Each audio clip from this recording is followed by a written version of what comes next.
नमस्कार, आपण पाहत आहात बहुजन हिताय न्यूज, जनसामान्यांचा बुलंद आवाज।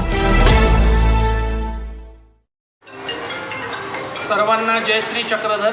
नमस्कार, मी सुदर्शन नागराज बाबा कपाटे महानुभाव ग्लोबल महानुभाव संघाच्या वतीने 2 दिवसाच्या महानुभाव कार्यशाळेचं आयोजन दिनांक 11 आणि 12 रोजी श्रीकृष्ण मंदिर महानुभाव आश्रम पैठण रोड छत्रपती संभाजीनगर येथे करण्यात आलेला आहे। या कार्यशाळेमध्ये वासनिक, उपदेशी, पुजारी आणि आश्रमस्थ मुलं मुली यांना अपेक्षित केलेला असून 2 दिवसामध्ये 6 सत्रांमध्ये हा कार्यक्रम होणार आहे। या कार्यक्रमाला राजकीयदृष्ट्या, साहित्यिकदृष्ट्या, संघटनात्मकदृष्ट्या आणि धर्माच्या आचरणाच्या दृष्टिकोनातून प्रशिक्षित केल्या जाणार आहे। भरपूर विषयांमध्ये आपले मतमतांतर असू शकतात, परंतु आचरण सर्वांचं एका दृष्टीने असलं पाहिजे।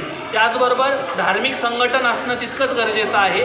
समाजाला जर चांगली आपल्याला दिशा द्यायची असेल तर सर्वप्रथम आपण एका रस्त्यावर चालणं गरजेचं आहे।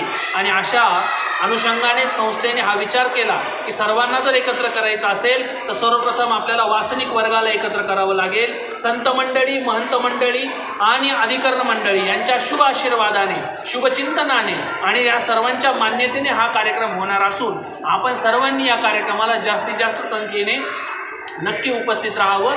2 दिवस पूर्ण वेळ आपल्या सर्वांना इथे उपस्थित राहायचं आहे। त्याचं उद्घाटन कोणाच्या हस्ते होणार आहे आणि त्याची वेळ काय राहणार आहे? अनेक मान्यवरांना आपण अप्रोच झालेलो आहे, परंतु कार्यक्रमाची खूप जास्त भरगच्च आयोजन असल्यामुळे आपण निश्चित कोणा मान्यवरांना इथे उल्लेखित करू शकत नाही। परंतु संभाजीनगर शहरातील राजकीय व्यक्तित्व या कार्यक्रमाच्या उद्घाटनासाठी निश्चित उपस्थित राहणार।